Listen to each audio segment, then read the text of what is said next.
Right-way immigration and asylum practitioners. It is a live program right now in the studio in the United Kingdom, Nigeria 101.1 FM. My name is Tokunbo Olagbaye. You can join me live and direct right now with regards to the issues facing the 7-year-old parents and child in the United Kingdom. My office is Brightway Immigration and Asylum Practitioners, and we are located on the second floor offices of 14 to 16 Howe Street, London SC 186LF in Woolwich.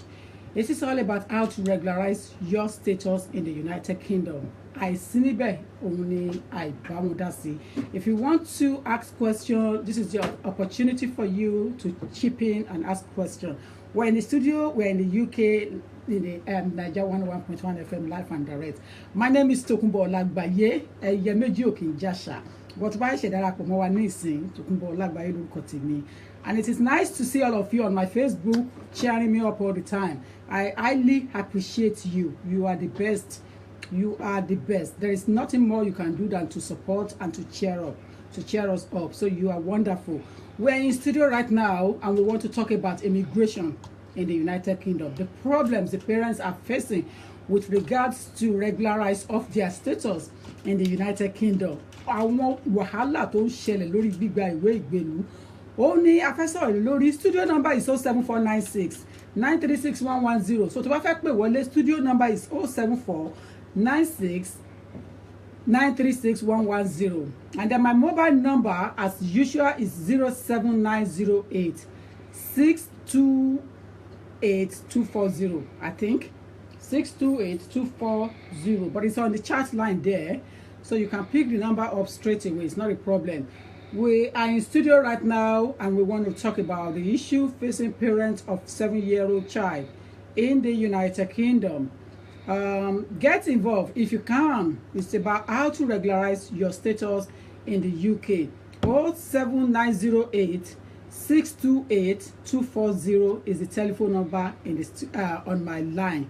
The studio number is 07496 936110. The question here is that the government continue to say that the children and their parents need to show that it will be unreasonable to ask a 7-year-old to go back to the country of origin where the parent comes from. Bear it in mind, the 7-year-old we will be talking about is the 7-year-old probably left home when he was only 3 months old or 4 months old, or probably born in the United Kingdom, has no knowledge of the parent's country of origin. So it's going to be a foul play to ask such a child to return back to where he has no knowledge of. So we need to get this right clearly. The question here is that whether it is reasonable to expect 7-year-old child to leave UK. The 7-year-old child is already in year 2 or 3, depending on the month of birth. This child was born in the UK or probably came in at the age of 1 year or 3 months old, 6 months old. They have no knowledge of the country of origin where their parent is coming from. And then all of a sudden, the Secretary of State deemed fit that it is important for her to remove that child, take her from her comfortable zone, her life where she's enjoying herself, and ask her or him to leave United Kingdom. We have to understand the complexity attached to this rule before we can practice in that area. There is nothing wrong with a 7-year-old application. It's still going on. It has not been taken off. Má gbàgbé wọn tí kò kúrò ńlẹ̀. Tó bá lọ́mọ tó wà tó jẹ́ ọmọ ọdún méje, tó bá gbéwèé wọlé, tí ó bá kọlu home office, tán bá gbé wọ́n gbé for life nìyẹn. Ó máa cost ẹ̀ tán bá tẹ̀ rí ẹ̀ remove. What about the shame of it by putting you into detention center? But if you have your application in there, you have something to fight on. Because I am saying to you, as a senior practitioner in this country, the 7-year-old application has not been taken off. So it is up to you, down to you, to let people know that your friends and others, to let them know that Tokunbo Olagbaye is right campaigning that you can put in your application as quickly as you can. Má blame anybody. If you don't put in your application and things goes wrong, the Home Office is looking for somebody in your house where you are living, and unfortunately you happen to be at home on that day. Bear it in mind, you are going to take a cross on that day for yourself. They call it you on your own. You will take that cross on your own on that day. So the issue here today, and I want people to follow it on carefully, is to know that the 7-year-old application is still an ongoing matter. But it is a complex issue. It is a complex area of law. A lawyer has to be affluent in law and immigration rules before you can deal with that area. Hello. Hello. Can you lower your radio a bit for us? Okay. Thank you. Your name and where you are calling from. Thank you. Okay. I'm Victor. I'm calling from English. Okay. Kini Bere, question, can you speak Yoruba or you want to speak English? Whichever. Yeah, I can speak both. Okay. My question is that, well, offer me 2 years. But I live in UK. So, more than try the teach. I don't know. Me gbọ́ kí lẹ ní wọ́n fún yín. Wọ́n fún mi ní 2 years. So, other than case life in UK, mo ṣe kí ní ẹ̀sìn ní pass it. So, maybe I will still continue.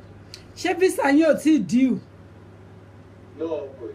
Good. So you have to continue trying.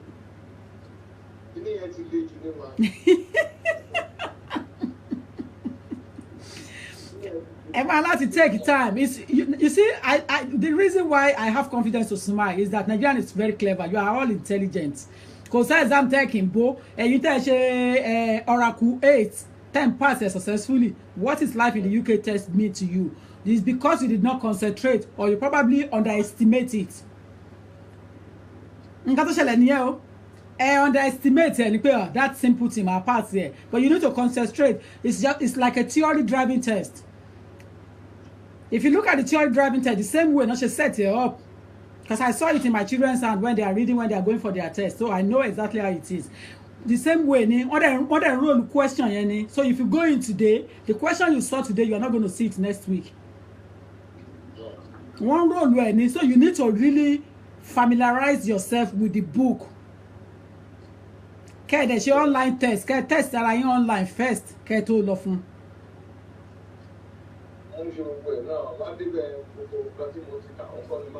They might pass it. You will pass it. Don't worry. Don't worry. I don't have problem with dealing with Nigerian on education level. Me, no problem. Don't know most of you àwọn tó ń bó Oracle tó difficult in the 90s wọ́n á gbé lọ́jọ́ kan Microsoft láti ọkọ̀ dé wọ́n á gbé ìwé ńlá yẹn almost 300 pages wọ́n á dẹ̀ bó délẹ̀ wọ́n á lọ ṣe IT expert wọ́n á lọ take temporary job. So I have that respect for Nigerian citizens in terms of eloquency. So it's not a problem. It's not a problem. Just take a book and sit down in one corner and take it serious. Kẹ́ ẹ fi àwọn bottles yẹn sílẹ̀ lẹ́kọ̀ọ̀kan àbáwọn girls kẹ́ ẹ fi wọ́n sílẹ̀ kẹ́ ẹ concentrate. Well, èèyàn kì í dàgbà kó má lábẹ́ o egbọn ara nìkan ni ò gbọ́dọ̀ fọ́. So bó ṣe jẹ́ bó ṣe jẹ́ ní ẹ ṣé gan ni. Thank you, sir. Thank you. We are still on the live program here right in the studio on Naija 101.1 FM. My name is Tokunbo Olagbaye. Kí ló ń bá ẹ lẹ́rù lórí ọ̀rọ̀ gbígba ìwé ìgbèlú? Kí ló ń já ẹ láyà? Kò sí nǹkan tó ń bọ̀ nílẹ̀ tí òkè tó ń bọ̀ lókè tílẹ̀ ò gbà. There's nothing at all. All you need is that information is the most important thing, is the key point. When you have the right information at hand, you cannot miss it. You cannot get it wrong. You just need that confidence to somebody to boost your confidence. All you need is that. And then you move on. We're talking whether it is reasonable to expect 7-year-old child to leave the United Kingdom. When we are talking about that, the rule is saying, it's not even the rule that is saying this now. It is the Supreme Court of England and Wales, which is the judges. The judges are saying here, the best interest of those children that are affected needs to be considered. They are paramount. They come first. But then the rule is also saying that the precarious applications that the parents have put in the past will in no doubt affect the right of those children affected. Already, it's a complex area. Don't joke with it. Hello. Hello, Ekwetoma. Ẹ ṣé gan ni sir. Orúkọ yín àti ibi tẹ́ ti ń pè. Ṣọlá láti Iléṣà mi. Thank you. Question quickly. ẹjọ́ àwọn ọkùnrin tó ṣẹlẹ̀ pé ìròyìn tó ń sìn wọ́n sọ pé àwọn ṣe life in the UK. Ṣé ẹ gbọ́ kí mo sọ ma? Yeah, carry on. Yeah, but later wọ́n sọ ìdí wọn. Nǹkan tó dàgbẹ́ ẹ̀ sọ pé ìjì kan wà tó jẹ́ pé wọn ò ní nígbà tí ṣe mi gbọ́ èjì tán sọ mi gbọ́ èjì tán sọ so mi ò reply kí ni 72 years ni wọ́n. èlò náà pé 72. wọn ní láti ṣe test. So mo ní kí n sáré pé nǹkan tó dàgbẹ́ ní ẹnìkan tó bá ti kọjá èjì kan bóyá tún lè bá repeat ẹ̀. wọn ní láti ṣe test. Once you are 65 and over you don't have to do the test. You are qualified. So tí uncle yẹn bá tí daddy yẹn bá gbọ́ èmi ò tẹ́ gbọ́ èjì tán sọ because his voice is very young. Wọ́n ní 72 ni wọ́n. ẹ ṣé gan ni, that's fantastic. That's an important point. Thank you very much. God bless you. Okay. Thank you, sir. Thank you. Daddy tó ṣẹ̀ṣẹ̀ pè tán yẹn tí daddy yẹn bá ń gbọ́ wa tẹ́ ẹ sọ fún wa pé 72 years old nìyí tó bá ṣe pé 72 nìyí lórí ìwé ni o kò ń ṣe 72 lọ́dọ̀ parent yín o. Tèmi máa yé mi. If you are 72 years on your legal documents here in the UK, you are not supposed to go in for the life in the UK test. You are exempted. You do not have to do life in the UK test. So you can take all those into account when it comes to going in for your exams. It is a live program right now in the studio on Naija 101.1 FM. My name is Tokunbo Olagbaye. If you are there and you cannot join us for one reason or the other, you'll be missing out because we are talking about so many issues on my line. Yesterday, I discussed issue with domestic violence and immigration status and egoism and pride and economic status on Facebook yesterday. But on my media chat, on my media line, I want to talk about how to regularize status, which is the main thing you have known me for many years. But when I'm talking about the issue of regularize of status, we are looking at what is really the main problem in the society today on immigration status. Hello. Hello, Emma Castle. Yes, ma. Thank you, ma. Thank you, same to you. And I want to fund discretionary leave, 3 years. Oh, the due for another one. What do I say? Oh, I go well, so I should check for Sha. But no, try that is all check me go through. So give me a woman shell and days now. Sherry, honest talk, me man be àwọn èèyàn nínú. But I will not care about how many people no be nínú. I will care about the few people to accept here, and I will continue to say the truth. Sherry, irú èèyàn tó ti fún ní 3 years yẹn. Màámi máa ń sọ̀rọ̀ kan, á ní pé tó ṣe pé ọmọ tó ń rúnrún bí ni. Ó yẹ kó fi owó sọ́tọ̀ kó ti máa save owó renewal ni. Ẹni ìjà ò bá, òun ló ń pè rẹ̀ lọ́kùnrin. You have struggled, you have passed through a lot before you manage to get that 3 years discretionary leave to remain, which means that you have right to work, right to take everything from the government. You now tell me the reason why that person cannot put money aside for the purpose of next renewal. Tó wá jẹ́ pé ó wá lọ allow application láti bounce. Let me tell you the danger attached to this application. The danger there ni pé by the time tó bá máa gbé ìwọlé fún home office mo lè bet ẹ pẹ̀lú ẹ̀ wọ́n máa start ẹ over lórí 2.5 years ní tí ò bá ṣọ́ra. Kàkà kó gba 3 years míì kó dẹ̀ lọ fún indefinite leave to remain next time home office máa lọ gbé padà sórí 10 years route ni. That is just the answer. Ó ti gba application yẹn wọ́n ti gbé jáde ṣé home office ti send ẹ̀ síta. Ti send them. Mo ko ṣẹlẹ̀ ní pé mo rò bí owó tó wà ní account yẹn kò tó yan kọ́lọ́ máa san balance yẹn. Ìgbà tí wọ́n wá mo bí nígbà tó wá ti máa present check yẹn mo bẹ́ẹ̀ ni o san owó yẹn sínú account kan tó ṣẹlẹ̀ nìyẹn. Wọ́n ti write ẹ̀ padà bọ́ tó ní owó rí pé wọ́n san owó ti tẹ̀lé ìsanwó tó bẹ́ẹ̀ pé wọ́n ti send check yẹn padà sí home office. Ẹ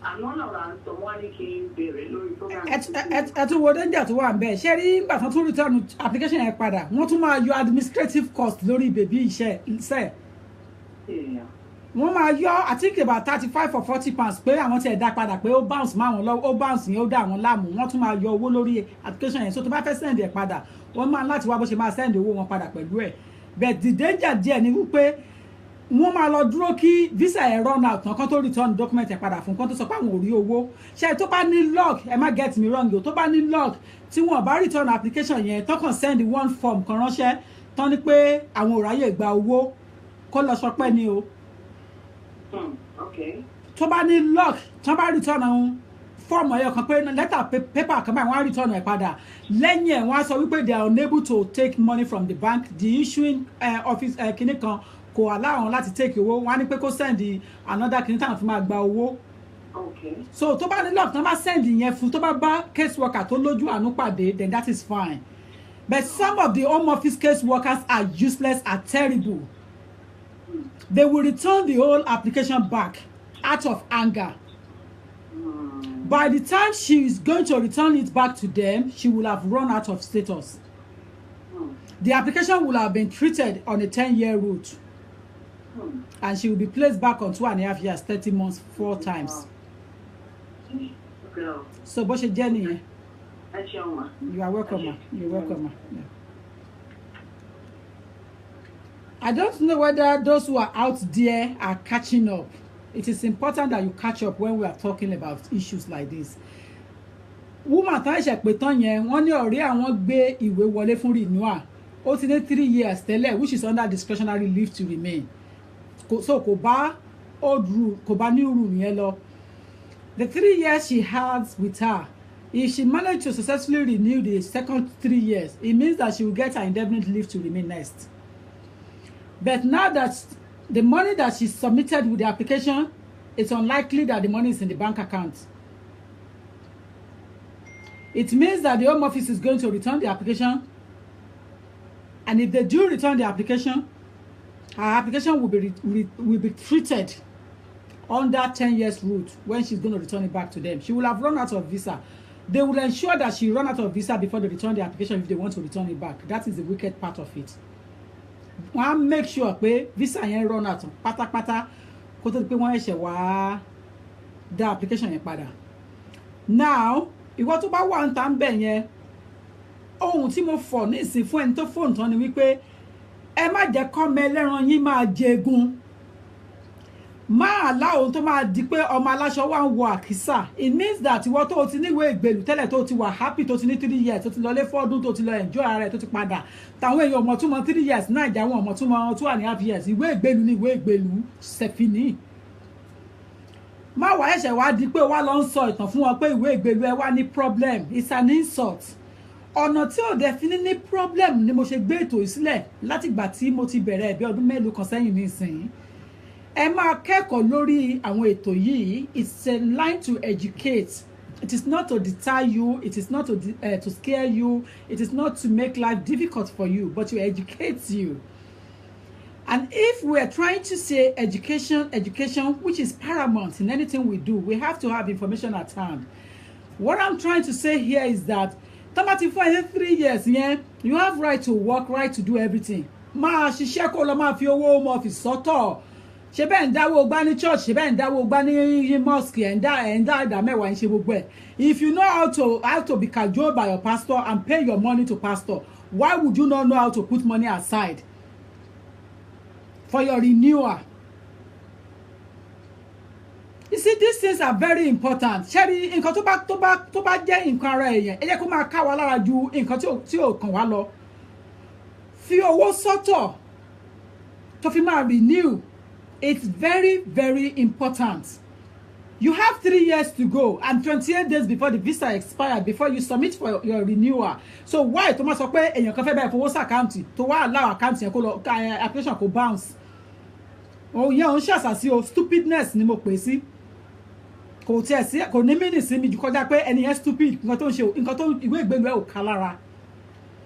Ẹni tí ìwé ìgbélú ẹ̀ bá ká lára, if you're really serious about your status and you like to continue to put your head up in the society you are, wàá make sure pé ìwé ò bounce, wàá make sure pé check ò bounce, wàá make sure pé everything tó home office correct ni. Tó bá lè jù lọ́ra postal order, tó bá ti rí pé situation ti rí like tó bá mọ̀ pé situation ti dà bẹ́ẹ̀ yẹn, you are in that kind of situation. What you need to do is to make sure that you buy postal order and keep the counterfoil page and attach it with your application form, give it to a lawyer, hand it over.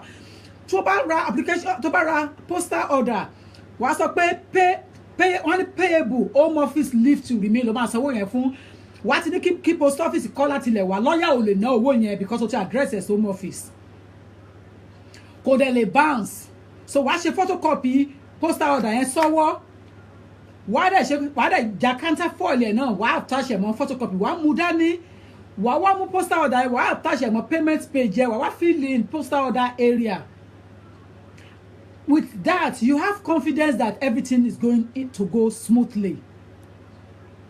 Tó o bá ṣe yẹn, tó wá ń dúró de ọ̀rẹ́ ẹ̀ kan kó máa bẹ́ẹ̀ issue check, o fẹ́ mess up ara ẹni o. Mi ní confidence láti sọ fún ẹ pé kó máa fún lọ́ọ̀yà gan lówó ẹ̀ mọ́ nísìn because situation tó wá sí ọ́fíìsì mi lánàá méjì náà sọ pé lọ́ọ̀yà yẹn ná owó kò dẹ̀ gbé application yẹn wọlé, ìmí tó tún gbé wọlé ó bounce ni nítorí kò send owó ẹ̀ sí home office. Àgbàtẹ́ni ẹ̀ run out of status gbogbo ẹ̀ messed up. It doesn't make sense. Hello. Hello. Ẹ káàsán o.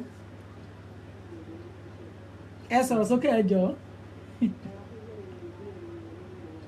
Ó yá mo èmi mo wà mí báyẹn máa sọ̀rọ̀. Ẹ ṣé gan ni mà, a dúpẹ́ lọ́dọ̀ Ọlọ́run.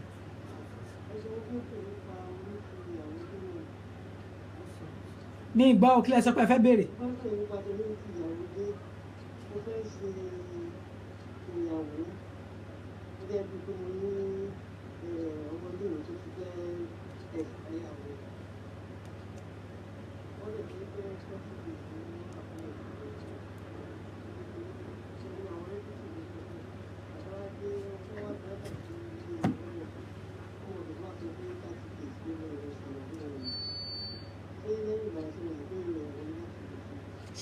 Ṣẹ́yìn ti ṣèyàwó already. Kò dẹ̀ ń ṣọkọ yín. Okay, ọkọ yín ni. Okay, but ẹ̀yin sì jẹ́ student. Kí ló ní registry sọ?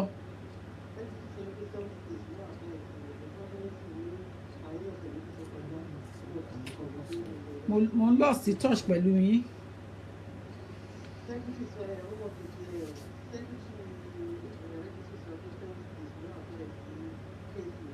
Mm-hmm.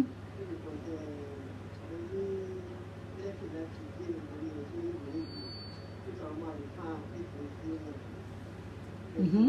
So if I don't refer his home office, kill home office, so because they have final say. Home office sọ pé ẹ gbọ́dọ̀ ṣèyàwó. Pé lè ṣèyàwó, okay.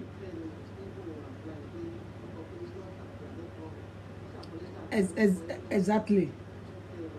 Yeah. Now, did you say you have student visa? Ṣé kò tí parí ṣá? Ṣé ti wá gba date for marriage? Ẹ ti gba date. Nígbà tẹ́ bá gba date yẹn, ǹjọ́ tẹ́ fẹ́ lọ ṣe wedding yẹn náà, ṣé visa yẹn ò tí run out? Any luck? Now, you can proceed to do your marriage. Ṣó ti yé yín? But let me remind you the delicacy attached to this thing. Sherry, the fact that you have student visa and you are going to marry to a British person, Abi? Aha, she wants ṣiṣẹ́. She salary one that 18,600. That is fine because you will be assessed on that. Because you are a student, so you will definitely be assessed on income threshold. The EX1 will not apply in your case. So whether lọ́mọlọ́wọ́ ìyẹn ò kan home office lórí case yín, ìyẹn tó máa assess lórí yín ó ní income. Do you understand? Good luck. If you need my help, you know where to find me. Thank you. Yeah, you too. The telephone number in my office is on 0208 309 8808. 0208 309 8808. Gba ìmọ̀ràn kó tó gbé wọlé. O dẹ̀ need ẹni tó mọ̀ kan tó ń ṣe láti gbé wọlé torí mo ti rí instance bẹ́ẹ̀ yẹn rí tí wọ́n gbé application yẹn wọlé tó ní visa tó ní everything by the time tí wọ́n máa mess up lọ́wọ́ ẹni tó gbé wọlé tó lọ bá wọn ṣe ẹni yẹn run out of visa ọmọ ẹlẹ́rìn ẹ̀dẹ̀ tó ń jẹgun kò ní ìwé ìgbèlú mọ́. As we speak, she's still struggling with it. ọkọ ẹ̀dẹ̀ ní passport, British passport. So if you don't let somebody who is capable to handle that matter, you might fall foul. Hello?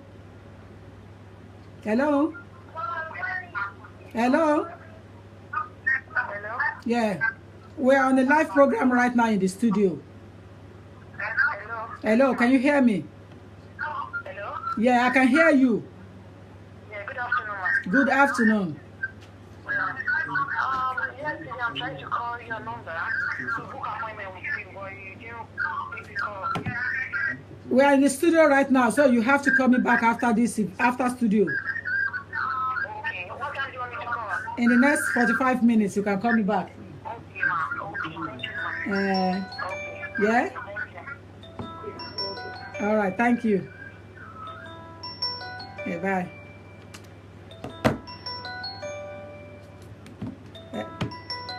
Hello? Yes. My cousin. Same to you, sir. Thank you, sir. Amio. Carry on.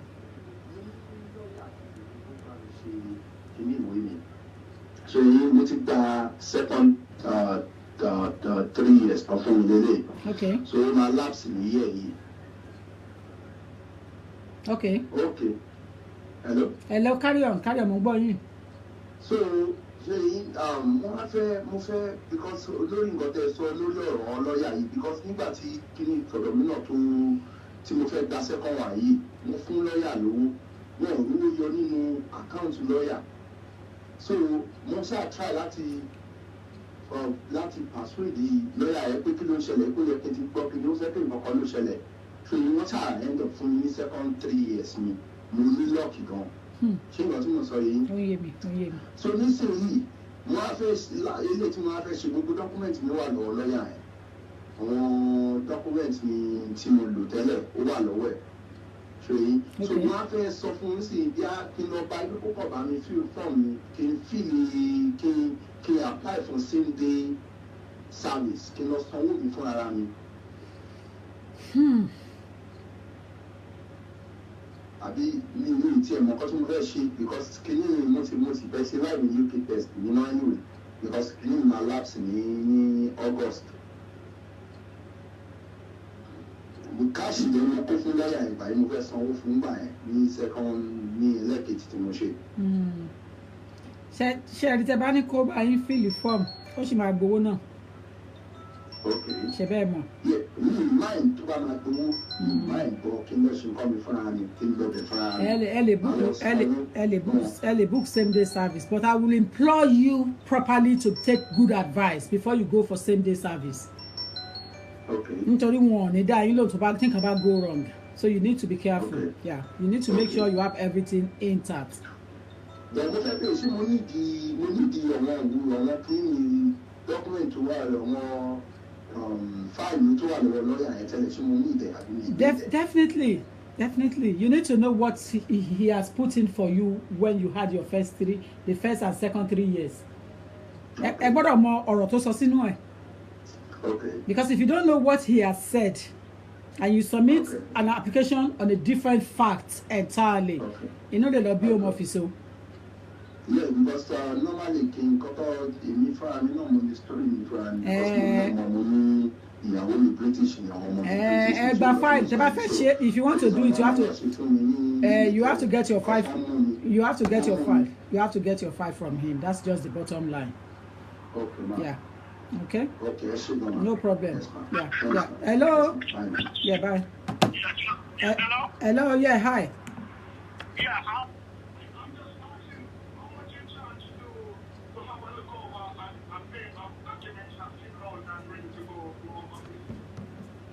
For documents to go to the home office, you have to come to the office for advice first. We have to look at what you are holding. So you need to do consultation.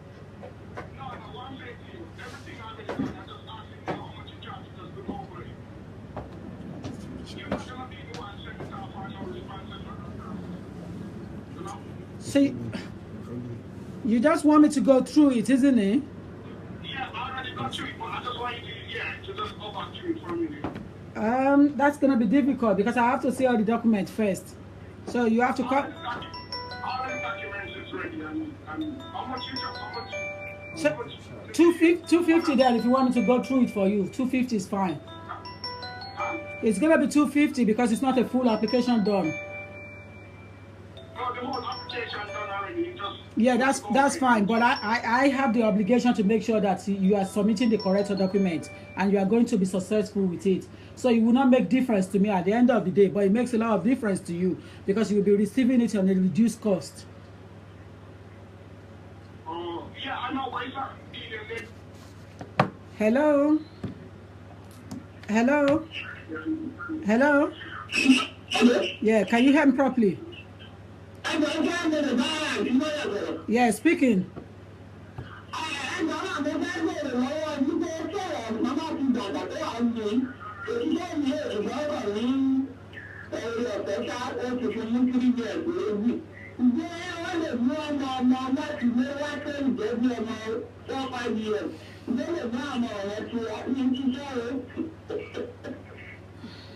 Ẹ lọ yẹ document wọ́n fi fún yín ní ìwé wò. Document yẹn máa sọ bóyá ẹ ní right láti gbé yẹn wọlé tàbí ẹ ní right.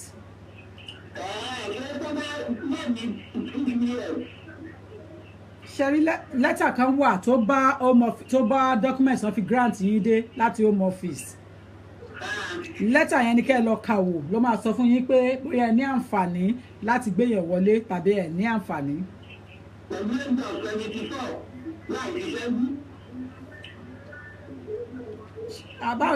Báwo làwọn ọmọ yẹn ṣe jẹ́ sí yín?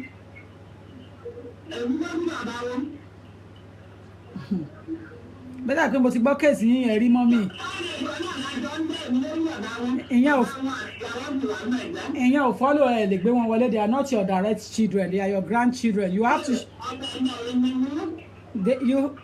Mọ́mì ṣe ń gbọ́ mi dáadáa. Wọ́n ò ní fún yín visa láti gbé wọn wọlé kán wá jókòó tì yín. Wọ́n ò ní gbà wọ́n ní fún wọn ní visa.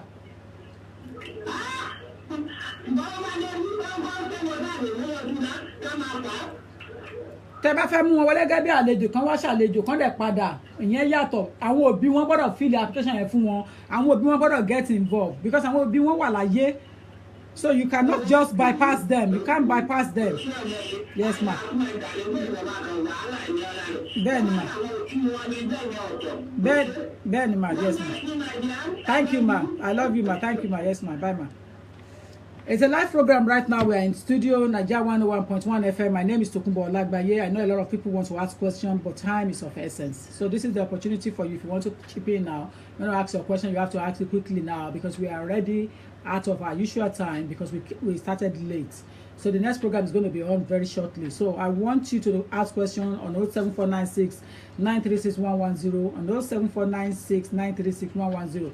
We're talking about whether it is reasonable to expect 7-year-old child to leave United Kingdom when they were born here already. They have family, they have friends, they have in school the community attachment is there. They have no knowledge of where they come from. For example, the parents are from Nigeria. They have no knowledge of Nigeria. They don't even know what is called Nigeria, other than hearing it as a country. They cannot. Some of them cannot even speak the dialect, the Yoruba language. Some of us are opportune to be able to understand it. Our children can speak it. Some other children cannot speak it. They don't even understand it. So it makes life so difficult for them. Then the educational background, the system of education they have already acquired in the UK is quite different. The attachment they have with the United Kingdom is different to them. Home is England. There is no other place like home. England is their home. Now the question is it reasonable? Would you accept that the Secretary of State should tell them to leave all education they have acquired from the age of 3, nursery school, redeem, everything that they have been doing? Is it reasonable for the Secretary of State to say that they should drop everything and leave and go to the country of origin? They should not punish those children from their parents' crime. So chip in now. If you want to ask questions, you want to have something to say, you have knowledge of what we're talking about, can you chip in? The Supreme Court is saying that the best interests of those children are paramount. And if you know the position and the hierarchies of our court in England, then you can easily know where Supreme Court is put, is aligned in our court system, in our judicial system. Supreme Court is final, is above. in our judicial system. We're not talking about parliament here. Parliament is on politics, it's on sovereignty. We're talking about the supremacy of our court here. Supreme Court. It's saying that the best interest of that child is paramount. When you look at your dictionary and you check the meaning of paramountcy, then you know exactly that you have to think about the life of that child before the Secretary of State can now take them off the ground and say they have to return as a unit with their parent to Nigeria. That is an insult. It's absurd. It's uncalled for. It shouldn't have happened in the first instance. So if you have a child in the UK, clock 7 years and above, and you have to submit an application, you are on your own.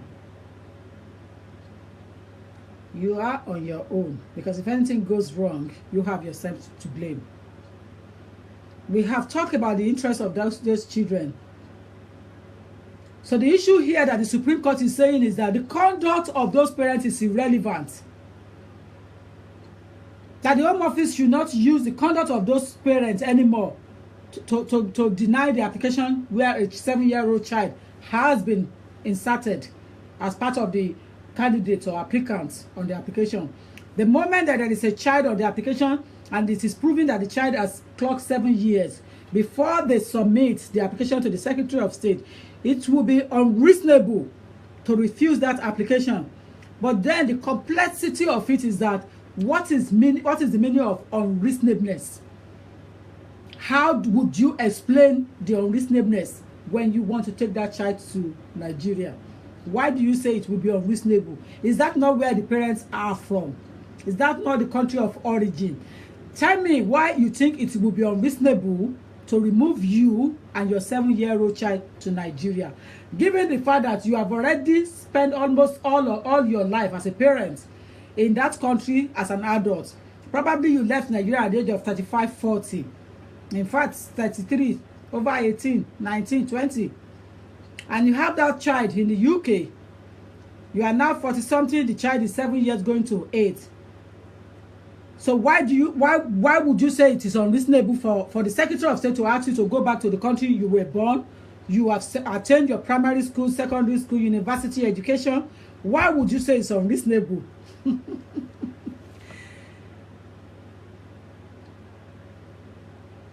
So the children in that application is the best thing you have to look into. Forget about the adult. It is the child that you have to consider. So if you have any problem in that area and you have 7-year-old child, you have not submitted an application, or you've submitted an application, it's waiting for court hearing, you need my advice, you want me to assist you, call me on 0208 309 8808 0208 309 8808. Brightway Immigration and Asylum Practitioners is located on the 2nd floor offices of 14 to 16 Powell Street, London SC 186LF in Woolwich. We are just in the High Street opposite Halifax. So it's easy for you to locate us. We are just a minute from Woolwich Arsenal Station, so you cannot get it wrong. If you are coming from Old Kent Road or even at Castle, you have bus 53, bus 177 that will take you through Peckham to come to us. So you cannot get it wrong. We are in the heart of Woolwich. The consultation fee is only £50. It's never like Bangladesh. Consultation fee is only £50. There is nothing called free lunch. Don't let anybody deceive you. We want a free consultation for one part of when somebody tell you we only about £200. No way one day I want to come consider one come 150 or come 200. It's nonsense. Get the consultation, get the advice, determine whether you want to pursue the application or not. That's my advice. Thank you for listening to me. Thank you for joining us. Thank you for applauding us. You are the best. I have to go off now, and we will meet next week Saturday. We are already out of time. Tokunbo Olagbaye is my name. And the telephone number in the office again, for those who are just joining, is on 0208 309 8808. The office mobile number that you have interest on to call me is on 07908 628 240. Office mobile number is 07908 628 240. Thank you very much. Until next week, I remain humble. Thanks a lot.